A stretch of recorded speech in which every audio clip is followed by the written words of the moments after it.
Buon pomeriggio, continua la corsa del Catania, continua la corsa anche di preview in onda oggi, anche martedì prossimo, ovviamente per darvi tutti i dettagli delle prossime sfide dei rossazzurri, quelle con i bianconeri dell'Ascoli. Ne parleremo diffusamente oggi nella nostra puntata, introducendo tutti i temi e soprattutto presentando gli avversari del Catania che, come sapete, giocavano in un altro girone. Lo faremo con i miei ospiti che sono ben ritrovati a entrambi.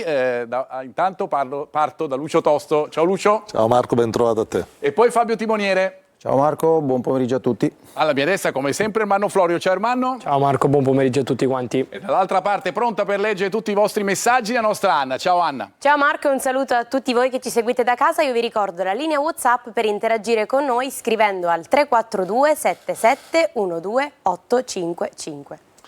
Questi è il nostro numero, ovviamente, per restare in contatto con noi, per tutti i vostri messaggi. Intanto io torno da Anna, così facciamo subito il punto e diamo il programma delle due partite di semifinale per quanto riguarda la gara d'andata. A te. L'andata delle semifinali dei playoff sarà il 24 maggio, giocheranno alle 21 Salernitana Union Brescia e alle 20 Ascoli Catania.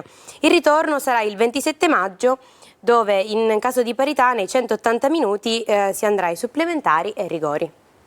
Questa è la differenza regolamentare che avviene a proposito rispetto ai quarti di finale che abbiamo appena vissuto o al secondo turno della fase nazionale dei playoff. A proposito, andiamo a vedere il tabellone proprio dei playoff. Vi faccio vedere per ricapitolare un po' quello che è successo a partire dai quarti di finale e quello che succederà nei prossimi turni. Innanzitutto nei quarti la vittoria, il passaggio del turno dell'Union Brescia con il 3-0 in trasferta e lo 0-0 casalingo contro il Casarano, la vittoria della Salernitana contro il Ravenna 0-2 e poi lo 0-0 dell'Ascoli in casa del Potenza, l'1-0 al Del Duca che ha fruttato il passaggio del turno. Sarebbe passato ovviamente l'Ascoli anche in caso di 0-0, così come è passato il Catania con due risultati di parità, 0-0 e 3-3 come sapete benissimo. Le partite di semifinale, abbiamo già detto gli orari di Salernitana Brescia e di Brescia e dell'altra partita ovviamente quella del Catania, ma Brescia Salernitana il ritorno sarà alle ore 20, mentre il ritorno di Catania Ascoli alle 21 il 27 di maggio. Già noti, come vedete anche dal tabellone, gli orari delle due finali che saranno il 2 giugno alle 21:15 e il 7 di giugno alle 18. Ricordiamo che il Catania in caso di accesso alla finale giocherebbe in casa proprio la partita del 7 di giugno. E allora questo tabellone dei playoff andiamo a commentarlo insieme. Intanto vi chiedo, ci sono le 4 squadre più forti? Ma sicuramente sono le 4 squadre blasonate che hanno fatto, mi pare, tutti la Serie A nel passato e quindi sono allenate da mister importanti come il mister della Salernitana, ma anche il mister Tomei della squadra che affronterà il Catania, l'Ascoli, quindi Corini al Brescia, quindi voglio dire c'è il top della Serie C in questo momento, anche se a vedere soltanto questi nomi fa un po', noi siamo abituati a vederle in altre categorie, quanto meno in serie B, quindi sono le migliori squadre, tra cui squadre come l'Ascoli che ha lottato fino all'ultima giornata per andare in Serie B, il Catania che per molti tratti è stato anche in testa, quindi voglio dire è il top e sicuramente sono le squadre migliori che in questo momento fanno parte della griglia finale. Fabio? Sono d'accordo col mister quando dice che abbiamo a che fare con 4 blasoni che hanno detto anche la loro nel massimo campionato in Serie A, per cui credo che sia, diciamo, equa la griglia dei quarti di finale e di conseguenza poi la semifinale. Io penso che l'Ascoli sia un'ottima squadra, l'ha dimostrato, come diceva il mister, in tutto l'arco del campionato, ha perso il campionato l'ultima giornata, se non erro, per soli 3 punti, quindi ha dimostrato di essere un ottimo organico. Dall'altra parte c'è la Salernitana che la conosciamo benissimo, quindi l'abbiamo affrontata quest'anno già 2 volte e poi c'è il Brescia che comunque non lo scopro di certo io come piazza, come blasone, che merita sicuramente anche palcoscenici più importanti. Intanto qualche informazione di servizio, perché dalle 14 di oggi sono in vendita i biglietti, intanto per quanto riguarda la prelazione, ma anche la vendita libera. La prelazione andrà avanti fino a domenica della gara, ovviamente interna del Catania, quella con l'Ascoli. Non ci saranno i tifosi dell'Ascoli nella partita del Massimino, come non ci saranno i tifosi del Catania nella partita del Duca, anzi c'è anche un provvedimento del Ministero in senso un po' più ampio dopo quello che è successo nella partita con il Lecco, che prevede restrizioni per le trasferte ai residenti nella provincia etnea fino al febbraio del 2027, con conseguente chiusura del settore ospiti dei vari stadi in cui sarà protagonista il Catania. Poi ogni prefettura ovviamente emanerà delle restrizioni a parte, ad esempio probabilmente ad Ascoli ci sarà la possibilità di entrare nei vari settori solo per i residenti nelle Marche, ma insomma intanto la notizia è questa. Purtroppo riguarda tutto quello che è successo non solo a Lecco, ma chiaramente che è successo durante altre situazioni un po' similari che abbiamo vissuto durante la stagione. Della vendita dei biglietti l'abbiamo detto, e allora io vado subito attraverso la nostra Anna a presentare l'Ascoli attraverso i numeri, quelli secchi, semplici, di come ha chiuso l'Ascoli la stagione regolare. Ecco qua, con il tema ovviamente legato ai bianconeri, con le 23 vittorie, gli 8 pareggi, le 5 sconfitte, 63 gol fatti e 23 gol subiti, e questo è il responso insomma di quello che ha detto la stagione regolare dell'Ascoli. Ricordiamo che la squadra bianconera ha chiuso con 77 punti contro gli 80 dell'Arezzo, e proprio all'ultima giornata di campionato perdendo con il Campobasso poi ha rinunciato alla possibilità di arrivare al primo posto in classifica. È vero che c'è una differenza, perché se ne parla sempre, no? Poi si parla anche ad esempio di quello che è successo nella Supercoppa con il Benevento, come ha giocato, che c'è una differenza reale fra i valori che si vedono nel girone C e quello che si vede nel girone B e A. È vero secondo voi, o è più accompagnare appunto le spie del Catania anche tramite questo tipo di ragionamento? No, in effetti nell'altro girone, così magari perché abbiamo tutti degli amici che o lavorano o comunque vedono queste partite qua, o anche noi stessi in televisione, si vede che c'è comunque squadre molto votate al settore giovanile, squadre che nell'organico hanno molti giovani, e quindi squadre che corrono molto rispetto alle nostre, e che comunque poi è chiaro che il fattore campo, ci sono molte squadre dove ci sono anche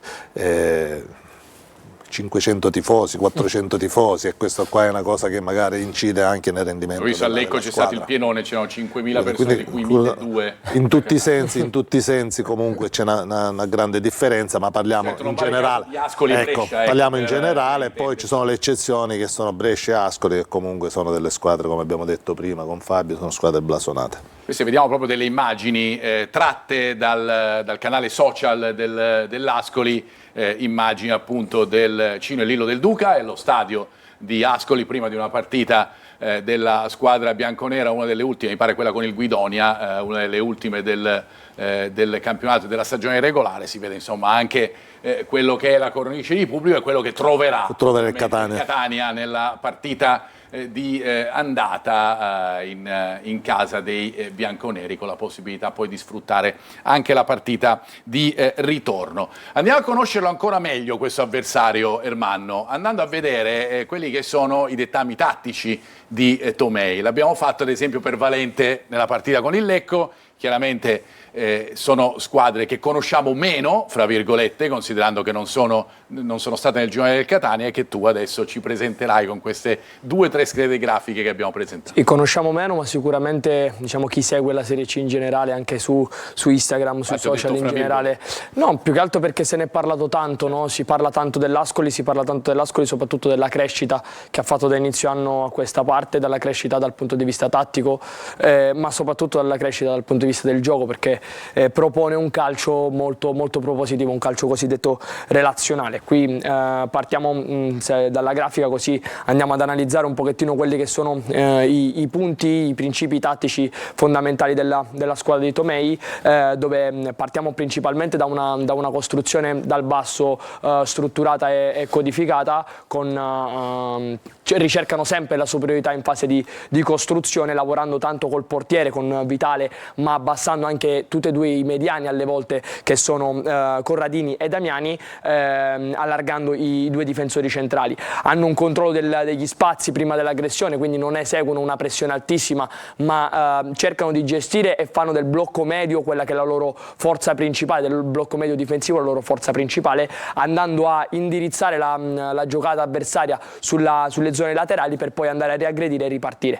Hanno quello, diciamo, che è l'equilibrio preventivo e la transizione negativa, sono dei principi fondamentali, perché riaggrediscono forte quando perdono la palla, ma nei primi 5-6 secondi.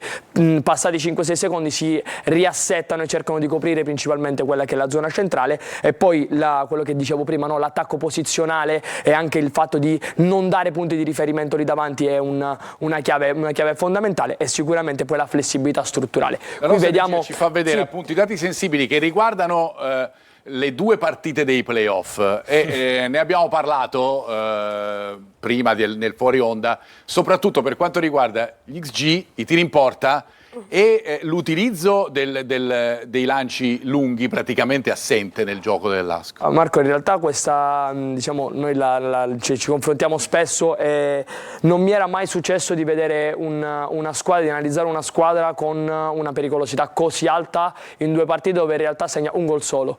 Quindi l'XG è altissimo, c'è un XG di 1,90 sulla partita che finisce 0-0 all'andata, 2,25 sulla partita che finisce 1-0, ma poi vedi più che altro la mole di gioco offensivo, vedi le azioni offensive che sono dai 30, addirittura 51, 61 azioni in una gara, i tiri in porta che sono all'incirca sempre in media sui 22-23 tiri in porta, tiri generali verso lo specchio avversario, ma poi quello che impressiona è il possesso palla sempre a favore degli uomini di Tomei, possesso palla che viene canalizzato attraverso una costruzione, uno sviluppo, palla a terra per lo più, ricercano pochissimo quello che è il lancio lungo, delle percentuali addirittura l'8 e il 6%, questo perché amano, Tomei lo conosciamo già da Picerno, ama costruire, ama sviluppare, ama relazionare i giocatori tra di loro e soprattutto ricercare quello che è un gioco, spesso mi esce questo termine, però un gioco molto europeo, e questo è un qualcosa che in Serie C non è facile da vedere. Ecco perché mi fa piacere aver visto un Catania diverso rispetto al Catania il Catania di Toscano che abbiamo visto dall'inizio della stagione. Quello con il Lecco. Nel senso, con Lecco è stato un Catania diverso. Sì, al Massimino ho visto un Catania diverso, un Catania che collaborava, che condivideva molte più giocate, e soprattutto adesso le squadre sono forti e quindi deve uscire la forza anche tattica, la forza tecnica dei vari singoli giocatori. È questo che deve essere in qualche modo è la chiave, no? Siamo alla fine, le 4 squadre forti avranno giocatori forti. L'abbiamo detto con Ermanno ieri nella telecronaca, ha usato questo termine anche poco fa il nostro Ermanno. La partita fra Catania e Lecco è stata una partita, chiaramente passateci il termine, il paragone, di tipo europeo, nel senso che si stava più attenti un po' a offendere piuttosto che a difendere sotto certi punti di vista. È difficile vederlo anche nei playoff. Guardate i risultati che ci sono stati in questi playoff, insomma, vedere un pareggio di quella natura. Poi ovviamente si può discutere, e lo faremo, degli errori fatti, ma è un dato questo significativo. Sì. Io, in tutte le qualità che ha elencato Ermanno per quanto riguarda diciamo, Tomei, io vedevo le motivazioni per cui è stato esonerato Toscano e è stato preso Viale. La società chiedeva proprio quelle qualità che hai detto tu che ha Tomei.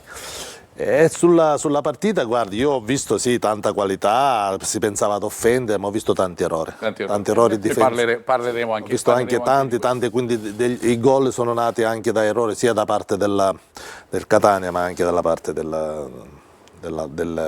Lecco. 4-2-3-1 per quanto riguarda il Lecco, questo è il sistema l'Ascoli, quello è il sistema di gioco che è stato più utilizzato da parte di Tomei. Andiamo a vedere invece quelli che sono appunto i punti di forza e i punti di debolezza, Ermanno.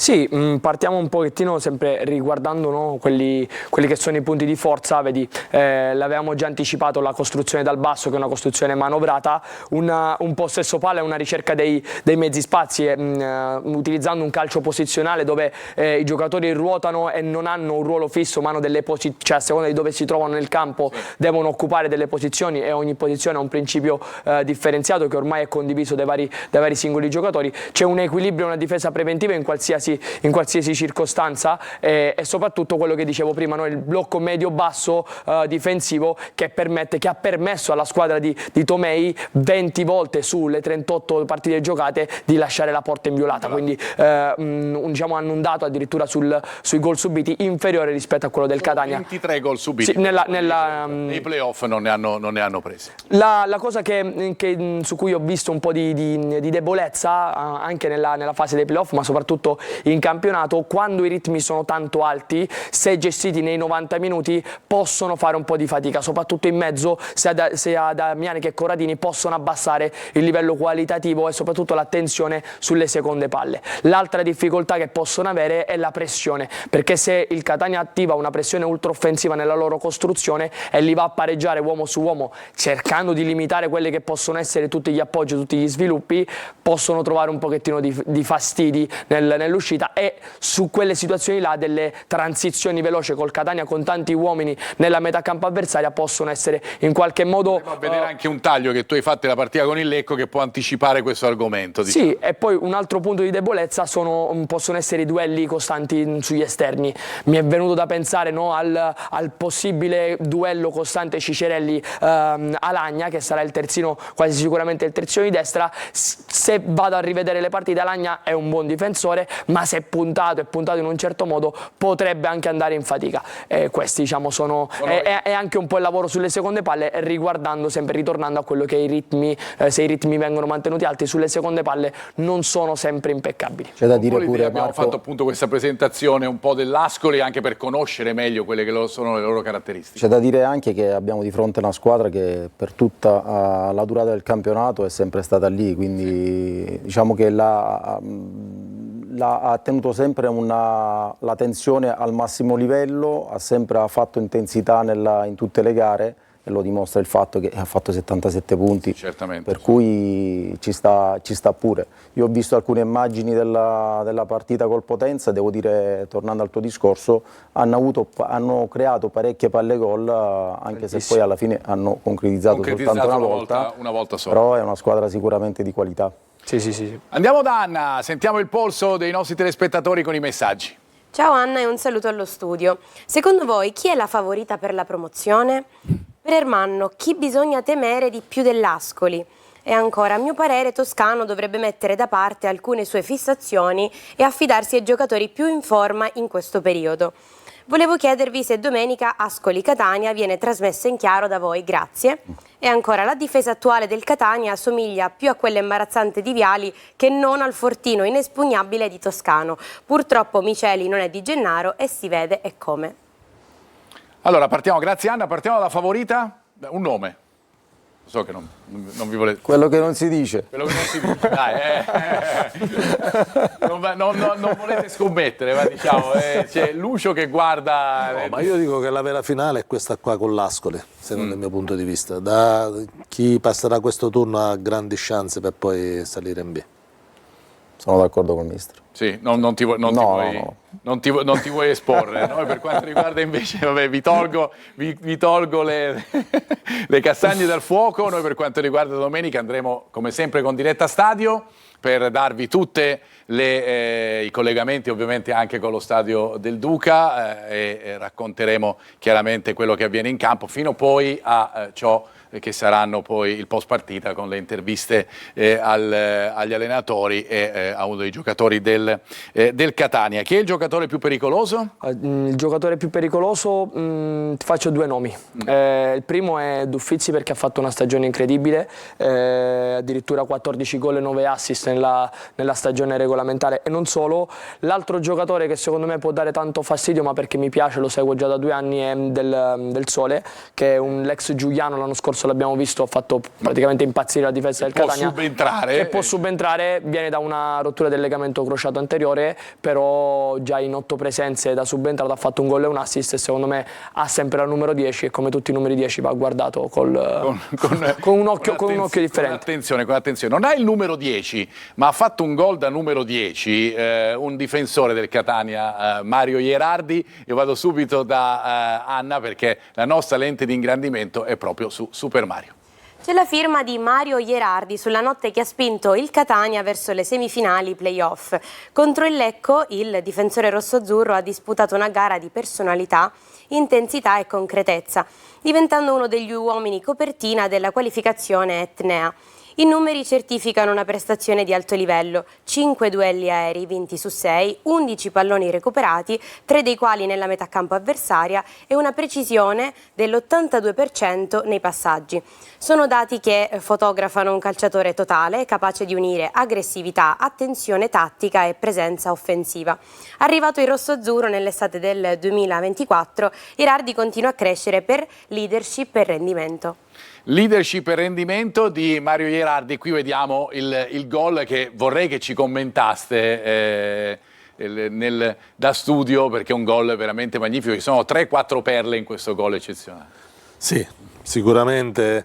Fabio poi ora dirà la sua, perché è di ruolo. Allora, io intanto ci ha creduto, e tutto quello che ha fatto Ierardi, ha cercato il compagno, ha atteso lo scarico, poi si è allargato. Non è uno velocissimo, però devo dire, in tutto questo, che è stata un'azione bellissima e lui ci ha creduto al primo momento. Io ho visto una difesa imbarazzante, cioè, sono 8 uomini in difesa, 8 uomini a guardare tutto quello che faceva, un uomo non velocissimo, tra l'altro si è allargato tranquillamente senza scattare, lo hanno seguito, lo hanno accompagnato finché l'hanno fatto tirare in porta. Quindi bel gol sicuramente, per come si è sviluppato, per come, ripeto, per come ci ha creduto, perché ha atteso lo scarico. Bravo il compagno che ha scaricato, che era forte, mi pare, non mi ricordo. Forte. La qualità e poi, anche magari poi il tiro, devo dire, ha incrociato l'esterno con cui ha trovato Forte nel portare avanti il pallone con la suola. E poi si è allargato e di sinistro ha incrociato benissimo. Per carità, gol bellissimo, però chiaramente guarda, 1, 2, 3, 4, 5, 6 elementi che lo guardano e lui fa quello che vuole. Istinto da attaccante Fabio, puro, istinto perché da attaccante, tra l'altro anche l'uomo sulla linea, la palla è passata in mezzo alla linea, questo mi era sfuggito. Allora, devo dire che il gol di Ierardi rispecchia, a me Catania è piaciuto domenica, devo essere sincero, come atteggiamento, come approccio alla gara, è piaciuto tanto, perché rispetto ad altre partite si vedeva che volevano portare a casa il risultato. Io stesso ti posso dire che quando è iniziata la partita mi sono venuti i brividi quando ho sentito il coro dei tifosi, quindi dico sempre: entrare a Cibali con 20.000 spettatori e non avere quella, allora vuol dire che non puoi giocare a calcio, ok? Ierardi, come vi dicevo, rispecchia l'approccio positivo che ha avuto il Catania in questa gara, perché ad essere sincero ho visto una squadra rispetto ad altre volte che non si è pochissime volte disunita. Non ho visto tutto questo spazio tra i due reparti, quando tante partite abbiamo visto che tra la difesa e il centrocampo c'era praticamente una voragine. Domenica ho visto una squadra compatta. Ierardi è stato bravo a crederci, come tutta la squadra, e come diceva il mister ha fatto un gol da attaccante, ma è anche vero che lì ci sono molti errori da parte dei difensori, perché sono 8 difensori, 8 giocatori del Lecco in area contro 3 giocatori del Catania, e Ierardi ha fatto quello che voleva, sicuramente. Prima è arrivata una domanda di un nostro telespettatore legata appunto invece alla difesa del Catania. Vi aspettate qualche cambiamento da parte di Toscano, o insomma è difficile durante i playoff, in una fase così delicata della stagione, cambiare, soprattutto magari al centro della difesa? No, forse degli adattamenti più che dei cambiamenti. Adattamenti, perché secondo me un allenatore in questo frangente, che ci sono pochi giorni da una partita all'altra, deve dare continuità soprattutto in un reparto così delicato. È chiaro che ci sono state c'è stato qualche errore sia di reparto che errore singolo. Infatti la cosa preoccupante in questa giornata è stato proprio l'assetto difensivo, che ha preso i 3 gol in tutte le maniere. Sono stati degli errori, anche il rigore stesso, un rigore plateale, un rigore tutta la vita, come si suol dire. Però devo dire che la cosa che più mi è piaciuta è stata la reazione. Catania, che vinceva, si è ritrovato sotto 2-1 e un po' è calato, voglio dire, il buio, no? Però devo dire, ha avuto una grande reazione, ci ha creduto, ha ribaltato la partita e poi anche sul 3-3 comunque ha tenuto il campo bene, diciamo, e ha ottenuto questa qualificazione che penso, alla luce dei 2 incontri, sia meritata da parte del Catania. Tante volte abbiamo visto adesso il gol di Donnarumma, tante volte la palla ha attraversato tutta l'area e poi è andata a finire sul fallo laterale, per cui questo dimostra, diciamo, la voglia dei ragazzi di portare a casa il risultato, di volerlo assolutamente. Tra l'altro sull'1-0 il Catania ha avuto una palla per chiudere la partita importantissima con Sassuolo, che ha fatto la cosa più difficile da fare, al volo di collo o un piattone, poteva fare quello che voleva, non essendo un attaccante, ha perso il pallone, è andato infatti uno dei difetti che diceva Toscano in conferenza stampa è stato proprio quello, almeno nelle interviste che ha rilasciato a noi subito dopo la partita.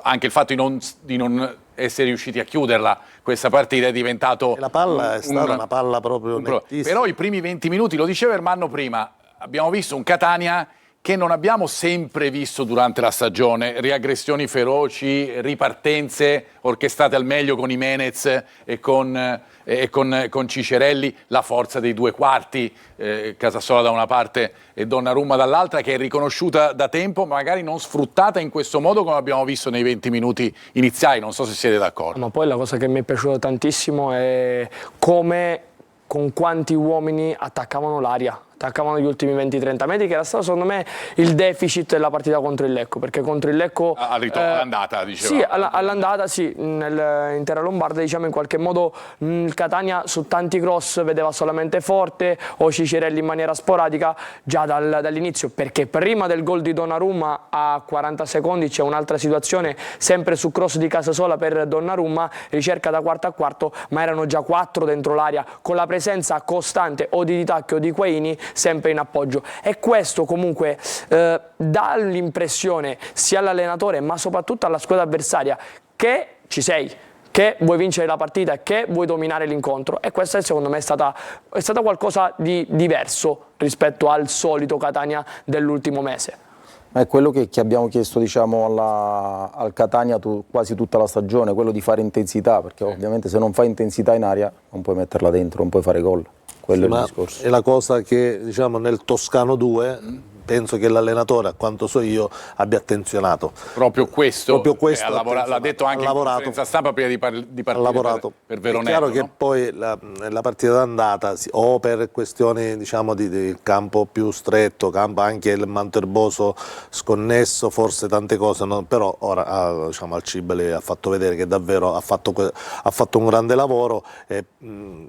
Ha riempito l'aria più volte rispetto al Toscano 1. Ma riusciva poi ad arrivare nella 3/4, e questo è anche un ottimo merito di Quaini, che secondo me ha fatto una gara di livello. Quaini e Di Tacchio hanno fatto sicuramente... Quaini mi è piaciuto di più perché ha fatto qualcosa di diverso rispetto al suo solito, cioè il Quaini che recupera palla, riconquista molto, intercetta, ti fa il lavoro di quantità, l'abbiamo sempre visto, così come Di Tacchio, però ha fatto, mi ricordo, la ruleta che ha fatto in mezzo al campo, l'uscita più volte su riconquista. Sai, questo avviene quando tu stai bene. Stai bene, esatto, ma infatti la cosa che mi è piaciuta è vedere un centrocampo non tanto diciamo d'attesa, quanto un centrocampo dei centrocampisti soprattutto che ti trasformano da una fase di costruzione a una fase di sviluppo, o da una fase di sviluppo a una fase di rifinitura, e secondo me anche questa è stata una chiave importante delle differenze del Catania. È una delle forze anche dell'Ascoli.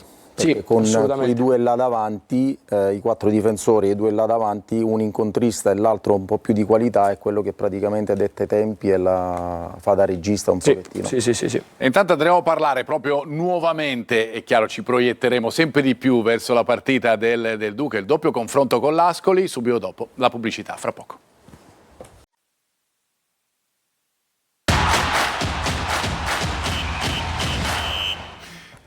Eccoci in nuovo in studio, come sempre diciamo dovremo poi fare una clip con tutti fuori onda, diciamo, su quello che diciamo. Meglio di no. Meglio di no, vero Lucio Tossa? Andiamo a vedere le statistiche a confronto, andando proprio alla partita fra Ascoli e Catania. Ovviamente queste sono alcune cose che abbiamo già detto, i punti finali dell'Ascoli rispetto ai punti finali del Catania, la differenza reti, più 40 per i bianconeri, più 29 per i rossazzurri, il valore di mercato che è alto comunque per la squadra di Tomei, con un giocatore altamente rappresentativo come Gori, un'età media un po' più bassa rispetto a quella del Catania, mentre Alermanno lascia un po' l'esame legato a quello che è l'Ascoli in casa, al Del Duca, e quello lo sappiamo un po' meglio, come il Catania in trasferta, lontano dal Massimino. Sì, dal punto di vista dei dati, soprattutto su quella che è l'analisi del campionato, l'Ascoli ha collezionato 41 punti in casa, che sono praticamente quasi la metà dei 77 totali. Il dato che più che altro spicca sono solo i 9 gol subiti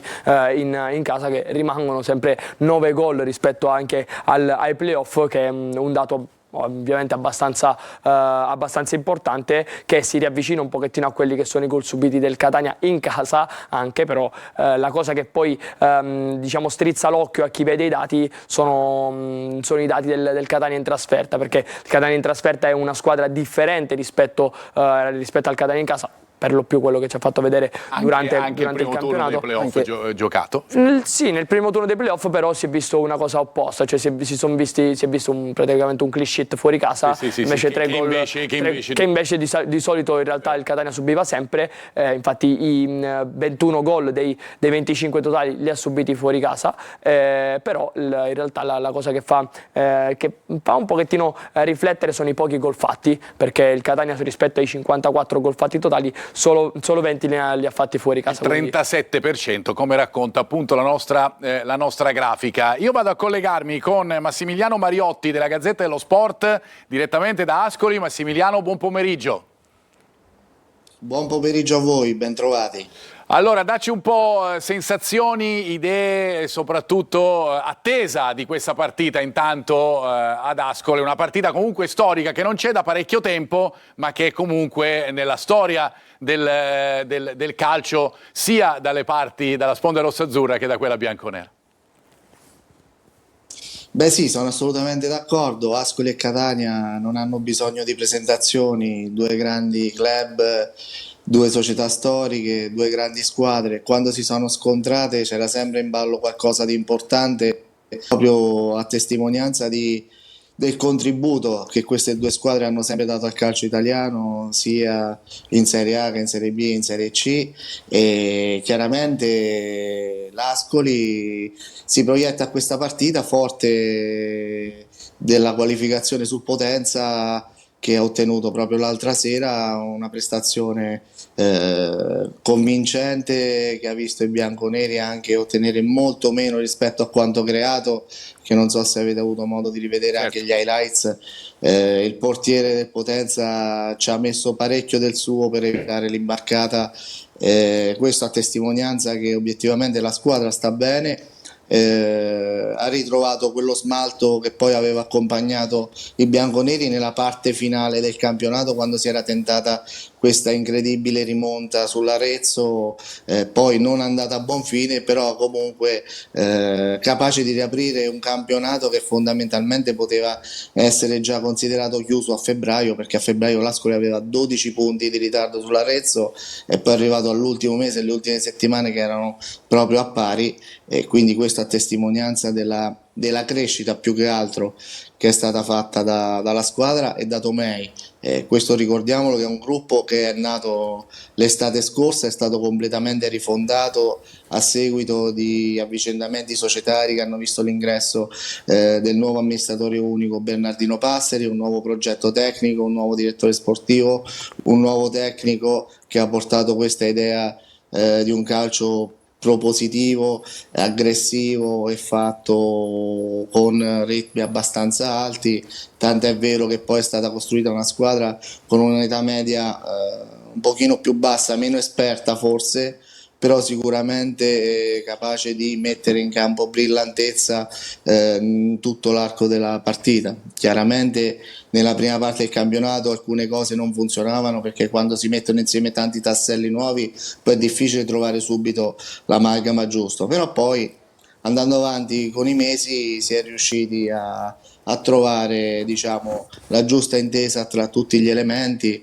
e chiaramente i risultati ci sono stati. La città, arrivati a questo punto, ci crede. Il Del Duca da qualche mese è sempre sold out, anche a causa dell'assenza della curva sud buttata giù a causa del terremoto, e in ricostruzione proprio in questa fase.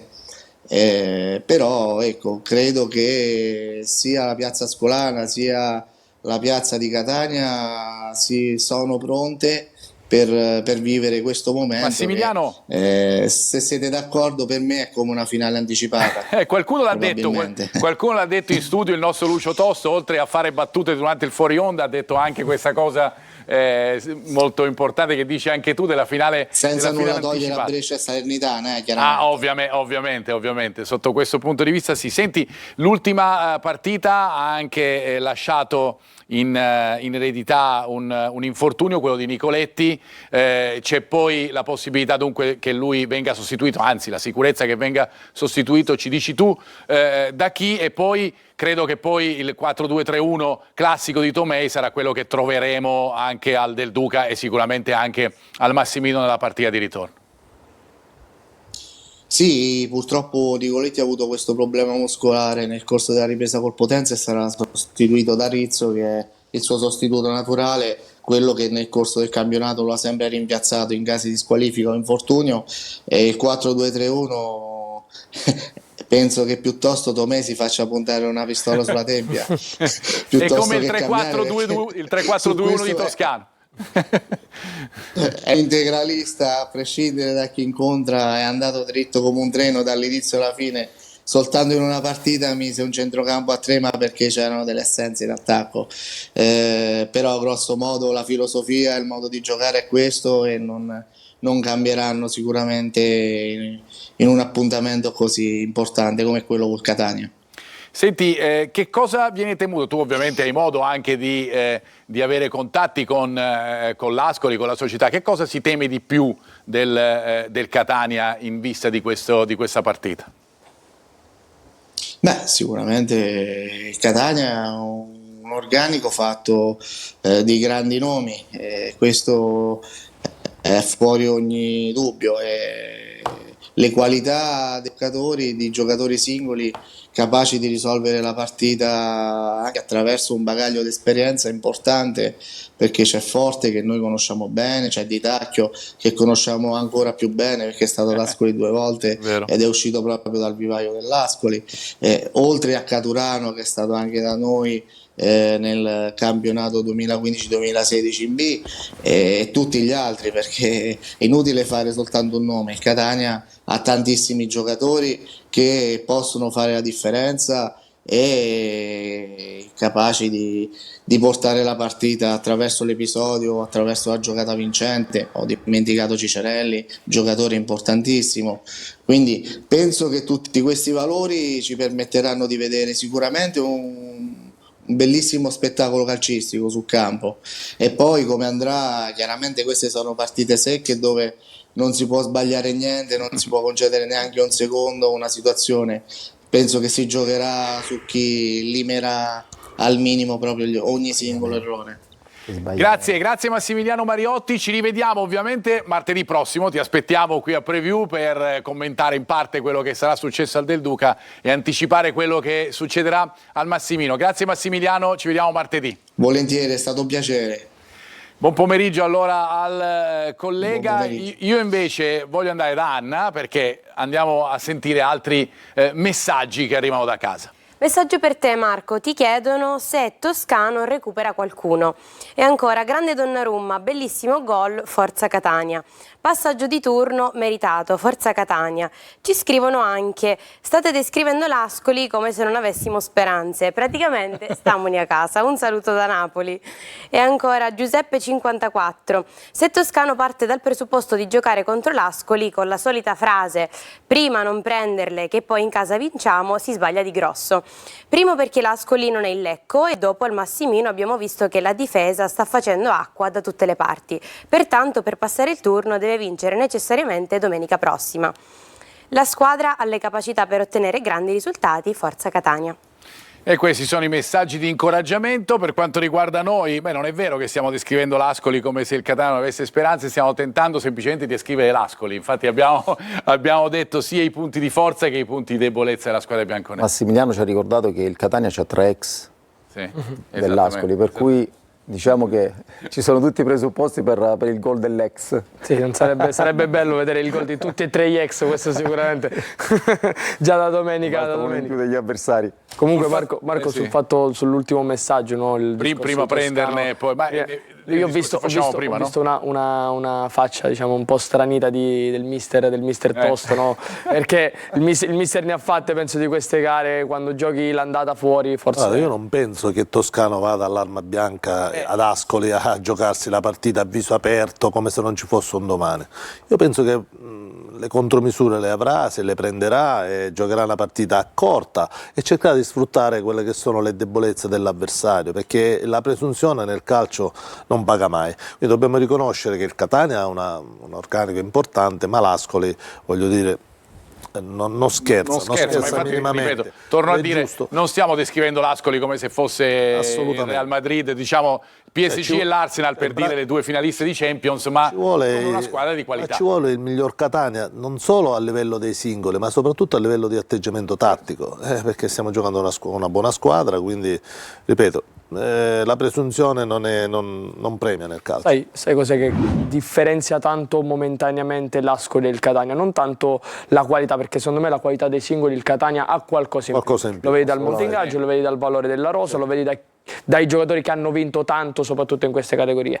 Però la cosa che fa secondo me tanto la differenza tra Ascoli e Catania, l'ha detto anche il giornalista, è come ci sta arrivando l'Ascoli e come ci sta arrivando il Catania, perché l'Ascoli da marzo in poi ha fatto una camminata devastante. Tranne l'ultima contro il Campobasso ha fatto delle partite incredibili, ha subito pochissimo, ha fatto tanti gol.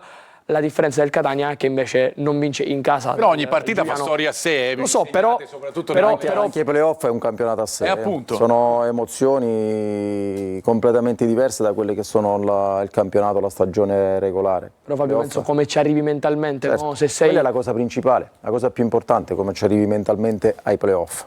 Anzi, meno male che il Catania ha avuto quelle 3 settimane per recuperare in tutti i sensi, a livello fisico, a livello mentale soprattutto, perché vedevo una squadra nelle ultime giornate di campionato, vedevo una squadra stanca, a parte il discorso... E poi anche le vicissitudini del cambio in panchina, il ritorno, assolutamente. Il ritorno certamente, chiaro, non hanno facilitato le cose, però sono convinto che il Catania psicologicamente ci arriva bene, perché è quello il lavoro che è stato fatto nei 20 giorni. Anche queste 2 partite che ha fatto, secondo me, hanno aiutato questa crescita sicuramente. Andiamo a vedere la grafica di mister Tomeni. Abbiamo parlato tanto dell'allenatore dell'Ascoli, ricordiamo che l'abbiamo già affrontato, si è già affrontato, il Catania l'ha già affrontato contro il Picerno l'anno scorso fino all'8° posto con la squadra lucana e alla disputa del primo turno dei playoff. Classe 72, è stato per tanto tempo il secondo di Eusebio Di Francesco in tante squadre: Pescara, Lecce, Sassuolo, Roma e Hellas Verona, e poi ha iniziato la carriera da primo allenatore col Monopoli, appunto, poi nell'ultima stagione il Picerno e ora l'Ascoli. Andiamo proprio a sentirlo Tomei, queste sono le sue parole subito dopo il passaggio del turno con il Potenza. Ha parlato così del Catania. Domenica il Catania sarà un'altra partita durissima, loro sono una squadra fortissima, una squadra, sono attrezzati per fare questo tipo di competizioni.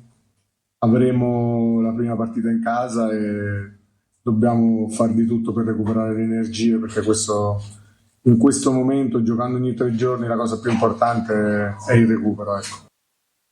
Dichiarazione un po' in fotocopia, no? Perché anche Toscano ha detto fondamentalmente questo, chiaramente ponendo l'accento su quelle che sono le caratteristiche dell'Ascoli e le qualità dell'Ascoli, come ha fatto Tomei con il Catania, ma soprattutto pensando al recupero mentale, fisico dei giocatori. Però fondamentalmente è la verità, perché giocando ogni 3 giorni devi soltanto recuperare a livello hanno la stessa mentale. Esatto, non puoi certamente lavorare a livello fisico, ormai quello è stato quello che è fatto, per cui è solo un discorso mentale. Però io penso anche fisico, chi ha un buon organico in corso d'opera i cambi secondo me possono fare la differenza, certo. Perché ogni 3 giorni è chiaro che chi rigioca, i giocatori che giocano non avranno l'autonomia per fare i 90 minuti, quindi i cambi, se sono di qualità, i cambi potrebbero fare la differenza. E spesso giocatori che entrano nella panchina ti fanno vincere i campionati. Esatto. E credo che d'altronde gli allenatori lo dicono sempre, no? Non si dice più gli 11 ma i 16. È vero. Che giocano durante la partita, e anche il Catania, lo sappiamo, ha giocatori che possono cambiare l'incontro durante la partita. Comunque il fatto di giocare la prima fuori casa è un vantaggio. È sicuramente un vantaggio. Su questo, anzi, soprattutto di giocare il ritorno al Massimino, quel Massimino che abbiamo visto contro il Lecco. Andiamo a vedere la scheda del giocatore chiave, ce ne sono tanti, ne avete parlato di Duffizzi. Noi siamo andati sul giocatore più diciamo esperto sotto questo punto di vista, che è l'attaccante principale, che è Gori. 12 gol e 6 assist in questa stagione, era di proprietà dell'Avellino. Durante il mercato invernale è stato trasformato appunto questo prestito in acquisizione a titolo definitivo con una firma a lunga scadenza. Insomma, l'Ascoli vede proprio in Gori anche il futuro per quanto riguarda l'attacco. D'altronde era un giocatore che in questi mercati piaceva e è piaciuto, è stato accostato tante volte anche al Catania per quanto riguarda l'attacco dei rossazzurri. A proposito di rossazzurri e di attacco, di fase di possesso, Ermanno, andiamo a vedere, ne abbiamo parlato prima, il gol di Donnarumma, ma soprattutto per capire quello che è l'inserimento, soprattutto il cross, l'inserimento anche interno, e come si è sviluppata la manovra, perché non è cosa di poco conto. Sì, ho voluto analizzare diciamo, due piccole particolarità rispetto a quelle che erano diciamo, quello che ci aveva abituato il Catania. Vediamo la prima, una grande densità, giocatori molto vicini in zona laterale che si cercano e collaborano molto, questo libera spazio nel lato debole, creando addirittura un 3 contro 3. Casasola e Gimenez vanno a collaborare, bravissimo Casasola qui, non molto brava in realtà la difesa del Lecco anche in questo caso, perde completamente di vista l'inserimento interno del giocatore in maglia rossa-azzurra. Qua il Casasola mi sembra Mallamo che fa cenno ai compagni, ma poi alla fine... Sì, in realtà non lo segue, quindi esatto. Quella è un po', diciamo, come si suol dire, la mossa del vigile urbano che in realtà non agisce.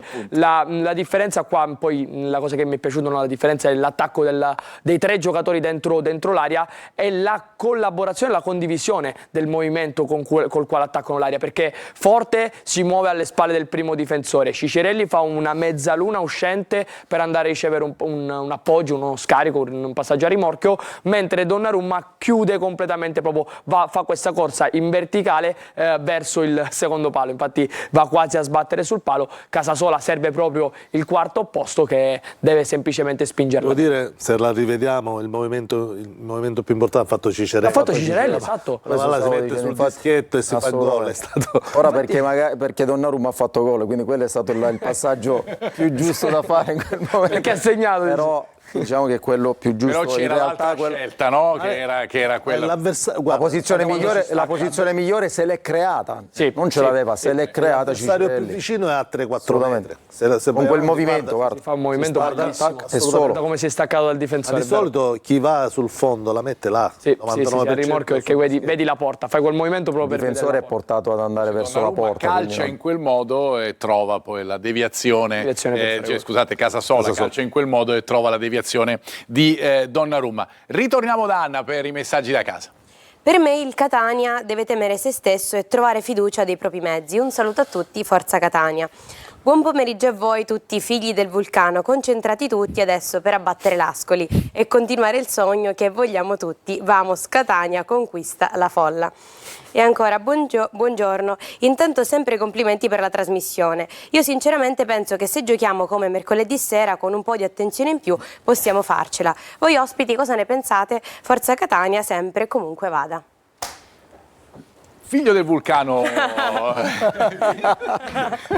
figlio del vulcano Lucio Tosto no vabbè dai, siamo tutti figli del vulcano, soprattutto tu, è chiaro, questo è chiaro. Senti, dammi, con un po' di attenzione in più e giocando come mercoledì si passa? Per me l'avversario è nettamente diverso rispetto al Lecco, quindi non dobbiamo mai perdere di vista il valore dell'avversario. È chiaro che il Catania, se Catania gioca da Catania nei singoli e anche nell'atteggiamento tattico, nell'approccio alla partita, e soprattutto chi subentra, perché in questa partita inizieranno ad esserci più cambi sicuramente, e quindi i cambi potrebbero, come abbiamo detto prima, fare incidere e fare la differenza. E il Catania penso abbia nel proprio organico anche degli elementi che rimangono fuori in partenza ma che poi in corso d'opera possono dire sicuramente. La batteria dei trequartisti del Catania insomma non ce l'ha probabilmente nessuna in questi playoff. Fabio? Ti dico, prima che iniziassero i playoff per il Catania mi fu chiesto qual è la migliore squadra da affrontare. Io ho risposto che la migliore squadra da affrontare per il Catania è il Catania. Quindi io penso che il Catania abbia le qualità per poter fare la differenza in campo, perché c'ha giocatori importanti, è solo una questione mentale secondo me. È vero, d'altronde insomma in tutti gli sport ormai nella vita di tutti i giorni l'aspetto mentale è quello che fa più la differenza. Chi può fare la differenza è sicuramente Cicerelli, che tu hai isolato, Ermanno, in un taglio che vi facciamo vedere adesso, in alcune sue caratteristiche, l'1 contro 1, i duelli, la possibilità di concludere. Sì, perché te l'avevo anticipato prima, no? Quando si parlava dei punti di debolezza dell'Ascoli, secondo me un punto di debolezza potrebbe essere proprio l'arginare un Cicerelli in giornata come lo era, come lo è stato mercoledì sera al Massimino. Qua vediamo proprio Cicerelli sempre sul lato debole ricercare lo spazio, puntare il diretto avversario, che in questo caso era Battistini, si crea addirittura un 1 contro 2 e poi è bravo a trovare lo spazio che praticamente solo lui vede e a cercare la porta. Qua invece un'altra situazione dove salta di netto l'avversario su una ripartenza, strappa, vedi come quando inizia a prendere la frequenza del passo è difficile da fermare, poi carica il destro in maniera ottimale, anche se è chiuso da una morsa di 3 giocatori, e trova la porta. Mi piace analizzare Cicerelli perché ho visto un Cicerelli diverso, ma ancora più che altro parlando anche con gente che ha fatto il suo stesso ruolo, mi hanno detto analizza bene, perché in molte occasioni è vero che va in conclusione, è vero che salta l'uomo e la mette, ma perché non salta l'uomo ed entra? Perché non salta l'uomo, strappa e continua la giocata, che era quello che ci ha fatto vedere nei primi 3-4 mesi quest'anno e l'ha fatto vedere l'anno scorso con la Ternana. Ha bisogno di un altro mesetto per esatto. E, diciamo, magari riceve il pallone un po' troppo lontano dalla zona di pericolo. Ma ha bisogno anche di ricevere più palloni. Più palloni giochi e più entri nel vivo della gara. Ma infatti all'andata, se ti ricordi, si abbassava addirittura al posto di Pieraccini a prendere palla perché non ne stava toccando una. Quindi è un giocatore che ha bisogno e ha sempre voglia di avere il pallone tra i piedi. Là il Catania deve essere bravo, come è stato bravo nella partita di ritorno, a cercarlo, a servirlo, e lui si deve accendere un pochettino. Ecco, parlavamo prima di giocatori che possiamo temere dell'Ascoli, sicuramente il giocatore che l'Ascoli teme di più che l'hanno visto anche lo scorso. Tutto giusto, però secondo me a livello di tenuta Cicerelli attualmente secondo me è all'80-90%. Sì, è vero. E quindi un altro 3 settimane, un mese lo porterebbe al top. Sono finiti. Peccato. Però voglio dire, anche all'80-90% Cicerelli può fare la differenza. Esattamente. A maggior ragione io sfrutterei Cicerelli negli ultimi 20-25 metri, quindi non lo farei abbassare troppo, in modo tale che negli ultimi... più marcabile. Quando lui si abbassa è per poter essere libero da marcatura. Quando poi si alza un po', poi...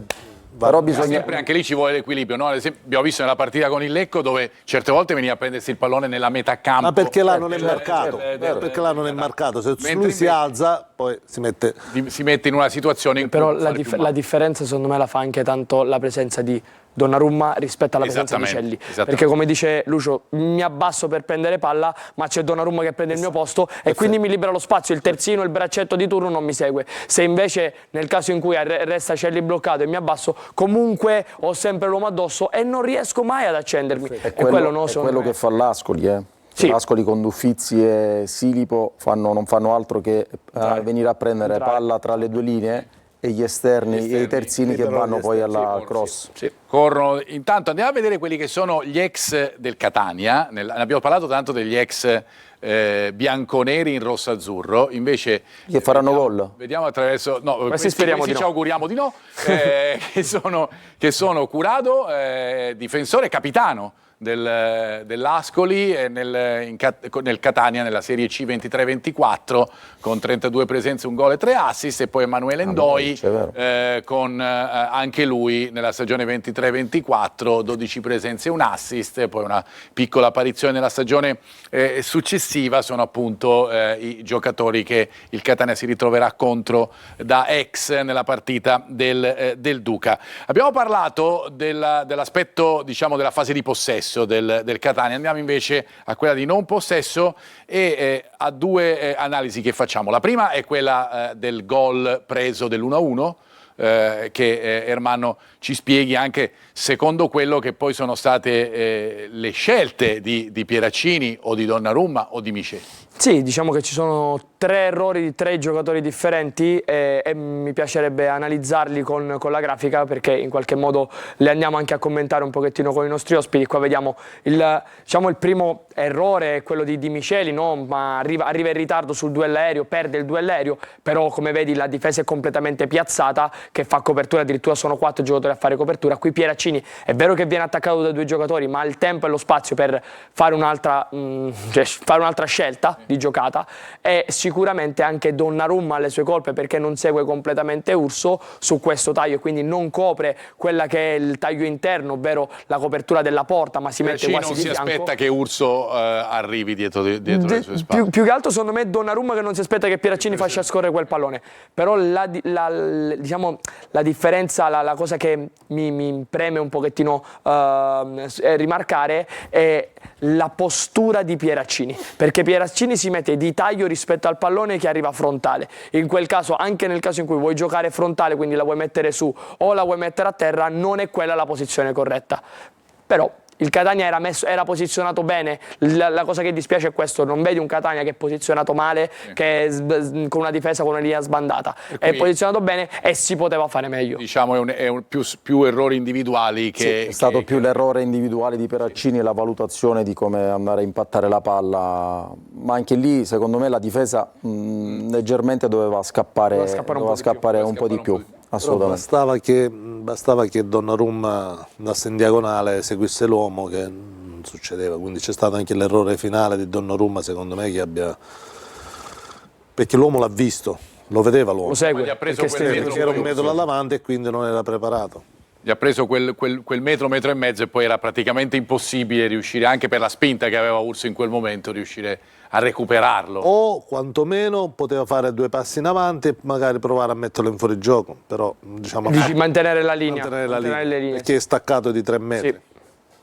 Nel momento in cui vedi l'attaccante che ti passa lì davanti, basta fare il passo in avanti, però è anche vero che lì sono abbastanza alti, Esatto, quindi non puoi neanche rischiare di fare proprio... sarebbe scappato lo stesso, anche col... Diciamo che è più una valutazione, diciamo, singola del giocatore di Pieraccini, diciamo, errata. Così. Facciamo invece un'analisi del blocco basso per quanto riguarda il Catania, andando a vedere il gol del 3-3. Quello che poi ha regalato, fra virgolette, quei 10 minuti di sofferenza ai tifosi rossazzurri. Sì, l'andiamo ad analizzare perché in realtà il blocco basso è stato qualcosa che Toscano, soprattutto nella prima parte di stagione, ci ha fatto vedere come fosse un suo cavallo di battaglia. Qui vediamo l'uscita, c'è un cambio di gioco, l'uscita di Donnarumma, la chiusura ottima di Pieraccini che segue il suo uomo, quindi c'è una marcatura uomo che viene mantenuta, addirittura Di Tacchio segue in questo caso Konate che entra dentro, però vedi su questo scarico non c'è rotazione sul secondo palo e sul secondo palo si va a creare un 3 contro 2, questo anche perché Di Tacchio lascia Konate a Micheli, invece deve tenere la marcatura e Micheli deve scalare sul secondo palo. Questa palla giustamente passa e arriva sul giocatore libero. Poi vediamo qua l'aggressività e la voglia degli 8 giocatori del Catania messi non proprio perfettamente, perché lì c'è ovviamente tanta confusione nel chiudere il più possibile la porta, e poi qua c'è però anche sicuramente... qui, sì, qua è scivolato, però anche qui nel momento in cui sta andando a calciare la difesa deve andare a salire, esatto, deve andare a fare barriera lì nella... Ma se ti ricordi, Fabio, questo è stato un errore che il Catania si porta dietro da diverso tempo. Mi viene da pensare subito a Foggia. Deve andare a fare muro là. Quando c'è la palla che esce, in questo caso è una ribattuta, molte volte è capitato che il Catania proprio esce questo pallone su un colpo di testa, con un colpo di testa la palla rimane lì, c'è una seconda palla. Per esempio, come il gol col Crotone. La partita del Crotone c'era un altro allenatore in panchina, ma insomma la situazione... Sì, però il lavoro, come dice Fabio, il lavoro di reazione della squadra nel salire, nell'accorciare insieme, anche qui è mancato. Poi questo è il momento in cui la squadra poi è scivolato, è anche vero che la squadra lì deve salire in blocco e fare muro. Ma perché sennò mantengono la linea del fuorigioco abbastanza bassa. Un tap-in, anche che Dini la respinge, però già c'è subito l'attaccante del Lecco posizionato non in offside per poter fare gol. Io proprio su Dini non ho capito se c'è stata deviazione, mi pare di no. Non la vede. Evidentemente era coperto, era coperto perché altrimenti è un tiro parabile. Non lo vede partire sicuramente, certo il tiro visto così non era un tiro imparabile certamente, ma probabilmente non l'ha visto c'era molta partire densità in aria sicuramente. In mezzo a tutte quelle ingannati anche da Quaini che è scivolato, sì, per cui esattamente, perché qua è provato appunto Quaini e poi è scivolato, tanti sono scivolati, abbiamo visto anche ieri durante la telecronaca nella partita di ritorno. A proposito di ritorno da Anna per altri messaggi. Ho seguito tante volte l'Ascoli in TV quest'anno. La differenza con il Catania è che loro giocano in maniera corale, da squadra. Noi abbiamo troppe pause e aspettando la giocata del singolo, puntini. Toscano all'inizio dell'anno utilizzava molto gli half space, corridoi di mezzo, poi anche per alcuni infortunati ha dovuto cambiare qualcosa. Sempre puntini. Personalmente ho paura degli errori di Celli e le amnesie di Miceli. Concentrazione massima da Giuseppe.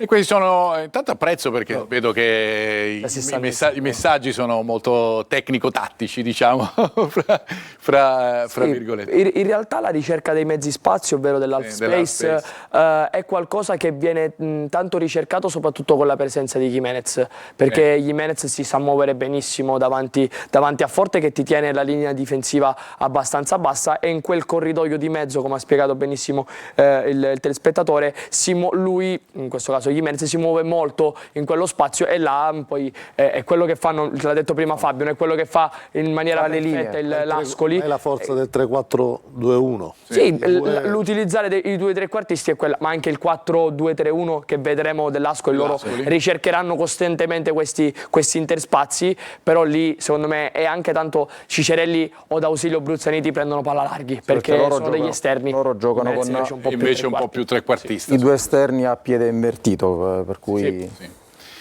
E andremo fra poco anche a dare la probabile formazione dell'Ascoli insieme a quella del Catania. Intanto ci fermiamo, ritorniamo fra pochissimo con la terza parte di Preview.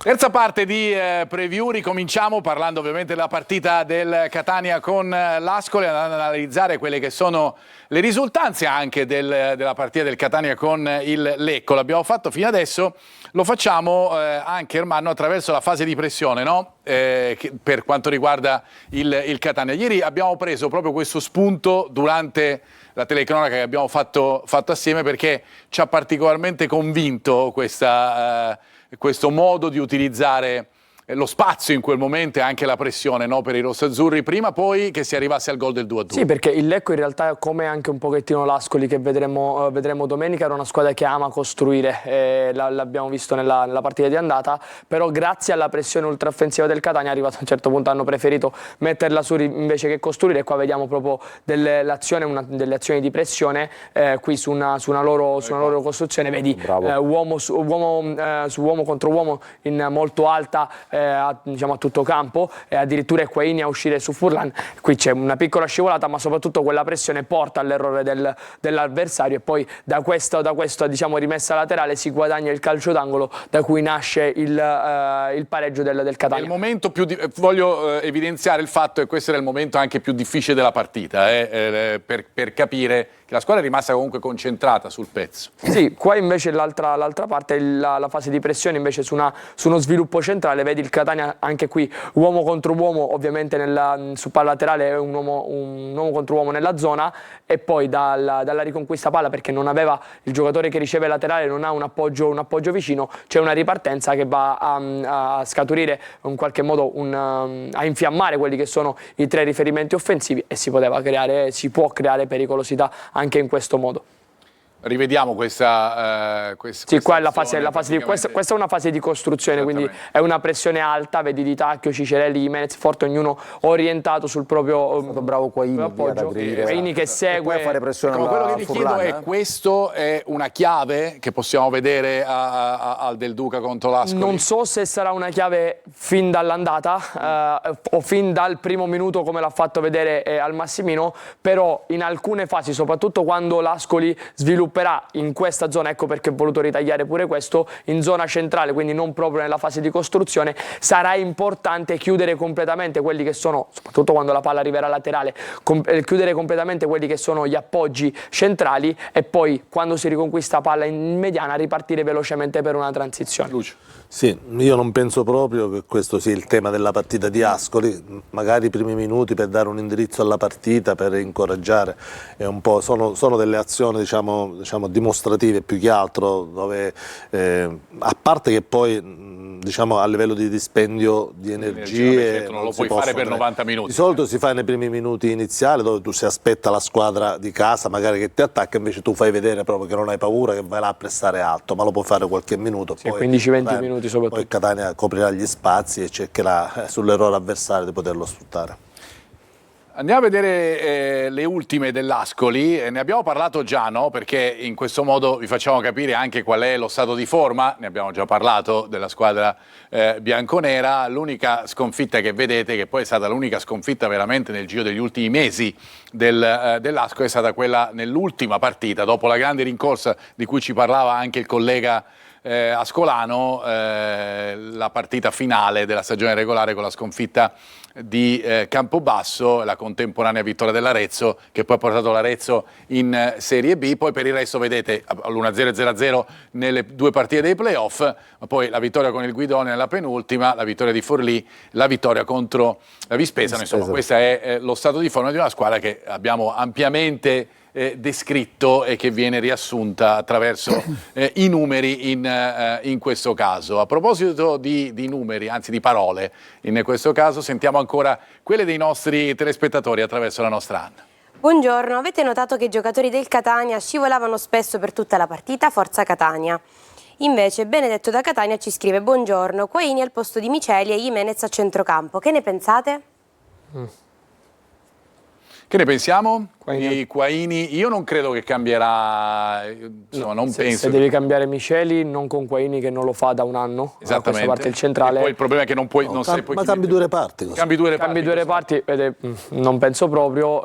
Se devi cambiare Miceli, secondo me l'alternativa è Allegretto. C'è Allegretto che è di ruolo, per cui penso che non si inventerà nulla nella partita del Higuaín. Jimenez potrebbe essere un'alternativa a seconda di come è la partita di andata, certo. E potrebbe essere un'alternativa a gare in corso. A gare in corso, tu dici, potrebbe essere un'alternativa per il ritorno sulla base di quella che è l'andata, oppure per gare in corso durante la partita, che scivolavano, sì, l'abbiamo visto, ma non solo quelli del Catania, cioè scivolavano tutti, scivolavano i giocatori del Catania, ma scivolavano anche quelli del Lecco. Ermanno, facciamo l'ultima clip che hai evidenziato evidenziato della partita con il Lecco, parlando di transizione positiva e poi il conseguente chiaramente ingresso in area di rigore. Sì, diciamo che faccio vedere uno degli esempi di come sia importante la fase di pressione, perché dalla pressione quando si riconquista palla inizia quella che è una fase successiva, che è la fase di transizione e quindi sviluppo. Qua vediamo una situazione dove il Catania riconquista palla, il Lecco che era tutto sbilanciato in avanti, su questa ricerca anche qui del lato debole si gioca la palla su Bruzzaniti che è completamente libero. In questo momento Bruzzaniti fa finta, secondo me pensa veramente di sterzare, andare a calciare col destro, si rende conto che Battistini gli poteva chiudere la corsa e quindi preferisce calciare col sinistro. E poi la transizione positiva che già abbiamo visto, che è la più importante forza della gara, dove Gherardi esegue un contrasto duro, però vedi anche qui la grande densità in zona palla, perché voleva riconquistare il Catania velocemente il pallone. Gherardi che ha doppia soluzione per un centrale, in realtà erano le soluzioni migliori, ovvero Casasola e Gimenez, ma decide di giocarsi il duello e continuare. Questa è la personalità, no? Perché veramente per un centrale difensivo era più facile. No, scarica a destra e va in area per colpire di testa. E qui poi la giocata verticale, vedi l'interspazio tra i reparti, Mallamo in realtà si muove molto male perché non chiude quello spazio centrale. È ottimo secondo me il lavoro, oltre che di Gherardi sul controllo e sul movimento, ma è fondamentale il lavoro là di Forte, che si mette, si piazza non piatto col corpo, ma sempre laterale, usa bene le braccia, usa bene il piede d'appoggio, lavora bene il pallone per scaricarlo a Gherardi, farglielo trovare pulito, come si suol dire, il gioco è seguo, gliela fa trovare sul piede, sposta e poi è bravo. L'attaccante spalla alla porta è quello che deve fare. Sì, è quello che alle volte non gli si permette a Forte di fare, perché se ci abbiamo fatto caso molte volte Forte viene ricercato e passano 2, 3, 4, 5 secondi prima che arrivi un appoggio vicino o uno scarico vicino, e quello secondo me per un attaccante soprattutto come lui è qualcosa che lo può volevo proprio dire questo tipo di giocata di Forte si può ripetere magari non solo con Gherardi, ma con i giocatori che normalmente dovrebbero stargli più vicino lì, cioè Gimenez, cioè i 2 trequartisti, Ciccarelli, esatto.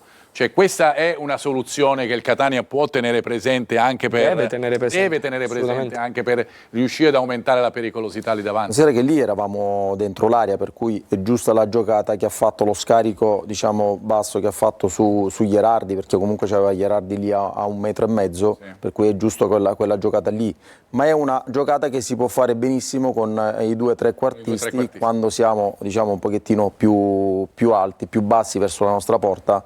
L'inserimento dei 2 esterni, esatto, è quello, perché anche perché Ciccarelli gioca a piede invertito, dico, se rientra te la faccio trovare sul destro per andare a quel tipo di conclusione che abbiamo visto prima, dopo l'1 contro 1, se tu la trovi con una sponda del tuo compagno vai poi più facilmente alla conclusione, no? Dai la possibilità ai 2 esterni alti, ma dai la possibilità anche a Donnarumma che comunque c'ha gamba. Sì. Sì, questo è sicuro. Andiamo a vedere adesso invece i precedenti attraverso la nostra Anna e anche il pronostico dell'intelligenza artificiale su cui potrete fare gli scongiuri, già ve lo anticipo. Infatti, l'hai spoilerato già. Comunque, l'unico risultato precedente per Ascoli Catania è una partita disputata nel 2006 con risultato 2-2, pronostico dell'intelligenza artificiale, infatti non volevo dirvelo, ma lo leggete, 1-0 con gol di Gori. Però non ci ha preso l'intelligenza artificiale ultimamente. Esatto, ma noi infatti ve l'abbiamo fatto vedere per questo, se no avremmo cassato direttamente questo pronostico, mentre invece se rivediamo un attimo la grafica, ovviamente il risultato è dell'ultima partita chiaramente giocata ad Ascoli, questo 2-2, l'ultima vittoria è l'1-2 del 2005 con la vittoria appunto per 2-1 e quello è il resoconto appunto delle partite giocate dal Catania. Sul pronostico fate voi. Il 2-2 tra l'altro è una partita di Serie A. Sì. Perché c'è il gol, passa in vantaggio l'Ascoli 2-0 al primo tempo, poi il Catania la ribalta 2-2 col gol finale di Spinesi. E questi sono appunto ricordi un po' piacevoli. Ricordi, è vero, e sfide chiaramente che ritornano e che sono importantissime. Ritorniamo invece noi fra poco per darvi le probabili formazioni insieme anche al direttore di gara. Fra poco.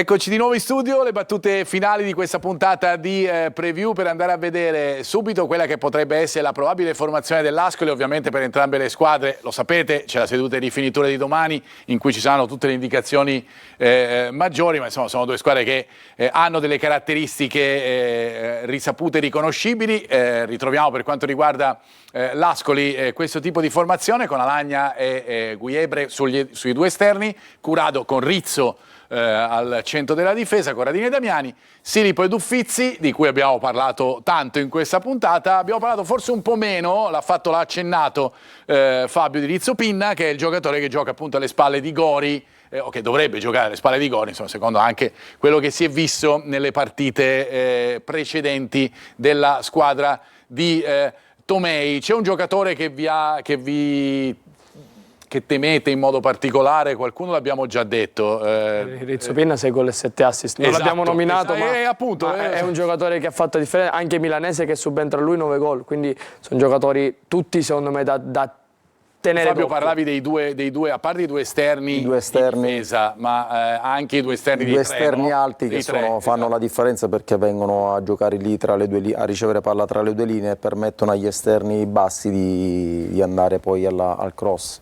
Quindi loro è una squadra che comunque ho visto fa parecchia intensità in difesa, sì. E anche sui calci d'angolo ho visto che fanno intensità sul primo palo, creano questa sorta di confusione sul primo palo. Ho visto 3-4 uomini che vanno proprio lì sul primo palo a creare confusione, quindi anche loro bisogna stare attenti sui calci piazzati, secondo me.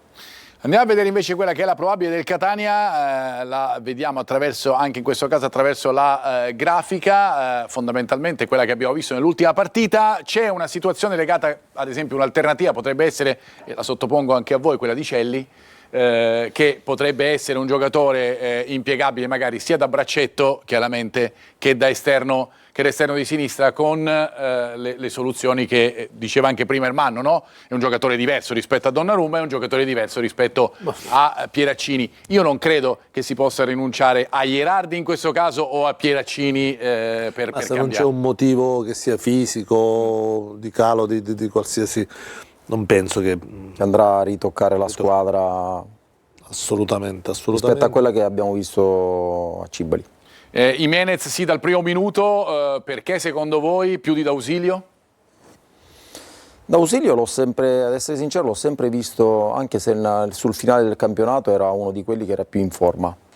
Però ho sempre visto più un giocatore che subentra e spezza l'anno scorso ad Avellino è stato decisivo. Spezza gli equilibri a partita in corso. Ha avuto anche un'occasione con il Lecco. Però sai, dopo una partita del genere sicuramente si valutano anche le condizioni fisiche di ogni giocatore. Poi magari se Jimenez in questo momento, domani... anche il Catania avrà la rifinitura, ovviamente. Avrà la rifinitura e magari si vede che D'Ausilio, diciamo, è nettamente più... messo bene fisicamente, che sta meglio, là davanti possibilmente qualcosa si possa cambiare, quindi l'aspetto fisico è importante. Può prescindere questa squadra dai due esterni che chiaramente hanno un ruolo fondamentale nel gioco di Toscano? E 4? Casasola, assolutamente no.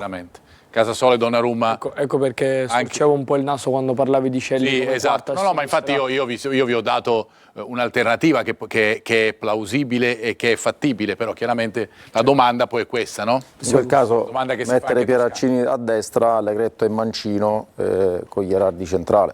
Cioè mettere a posto di Pieraccini dove è messo adesso, mettere però Gherardi centrale in realtà non... Però, cioè secondo me se cambia, se toglie Miceli, l'alternativa vera è... In realtà l'avevano preso Carnielutti, ma non penso che sia tanto piaciuto. E Allegretto. Quindi tre sono anche perché Gherardi non l'ha mai fatto, no? Poi il ruolo lì, esatto, per cui pensare a Gherardi in quel ruolo è impossibile. Ma ripeto, le indicazioni parlano di una conferma di quella squadra che comunque ha passato il turno. Poi ovviamente ci interroghiamo anche su quelle che sono, è bello fare anche questo, poi, sulle possibili alternative. Potrebbe anche mettere Celli al posto di Donnarumma, come dice il mister, lo valuta fisicamente, non sta tanto bene, ha speso tanto. È l'opzione, no? L'idea è anche quella di contenere l'Ascoli, di non prendere gol, metti un giocatore un po' più difensivo. Rispetto a Donnarumma, ci potrebbe stare come tipologia di pensiero. Ecco perché vi ho dato questo input, proprio per farvi arrivare a questo tipo di discussione che potrebbe essere sia sotto l'aspetto fisico, chiaramente, che anche tattico, tattico, volendo magari limitare di più le avanzate. Io penso che lui fino a domani si porterà questi dubbi. Poi domani, una volta che fa la rifinitura... Io credo che lui non ne abbia. No, invece... Nel senso che secondo me probabilmente lui ce l'ha già. È chiaro che al 99% avrà in testa la formazione da fare, ma sai, 2 partite del genere nell'arco dei 3 giorni possono lasciare anche qualche problema a livello fisico. Andiamo a vedere quello che è la quaterna cinquina, ormai sestetto dei direttori di gara, visto che c'è tornato il VAR, ovviamente per quanto riguarda i playoff della Serie C. L'arbitro sarà Ubaldi della sezione di Roma 1, gli assistenti sono Domenico Russo di Torre Annunziata, Emanuele Cavalli di Bergamo, il quarto ufficiale è di Padova, Lovisone, e poi ricordiamo, ormai lo sapete tutti benissimo, che appunto non c'è più l'FVS nei playoff, ma c'è VAR, assistente VAR in questo caso, con i 2 componenti che vedete, ma chiaramente come avete visto anche nella partita del Catania con il Lecco, saranno loro a richiamare all'on-field review in caso l'arbitro per modificare una scelta. Siamo arrivati alla conclusione, dunque vado a salutare gli ospiti a partire da Lucio Tosto. Grazie Lucio. Grazie a te per l'invito. Fabio Timoniere. Grazie a te Marco, se mi permetti volevo ricordare il prossimo impegno con le All Stars. Ma ci abbiamo rappresentati allenatore e presidente e infatti mi ero tenuto proprio quest'ultimo minuto per questo. Andremo il 7 giugno, saremo ospiti a Torino, ci hanno invitato per un triangolare che Stop alla violenza, riguarda Paolo, il ragazzo alla quale è stato rubato il monopattino, diciamo che causa quell'aggressione oggi si ritrova, diciamo, in condizioni purtroppo molto dispiacevoli, quindi saremo lì e onoreremo questo impegno. È una bellissima iniziativa anche sotto l'aspetto appunto della solidarietà, come siete capaci di fare voi dell'All Stars. A proposito di All Stars saluto il mio amico Ermanno Florio. Ciao Ermanno. Ciao Marco, come ci vediamo martedì. E a proposito di stelle, saluto la nostra Anna. Ciao Anna. Ciao Marco, grazie ai nostri telespettatori per averci seguito. Noi vi aspettiamo martedì 26 maggio alle 14:30. Eh sì, perché lo sappiamo, appunto, preview raddoppia in questo caso per i playoff, per cui l'appuntamento con noi è martedì. Invece vi ricordiamo appunto diretta stadio per seguire insieme a noi di Telecolor la partita del Catania in casa dell'Ascoli. Noi ci rivediamo martedì prossimo. Ciao a tutti.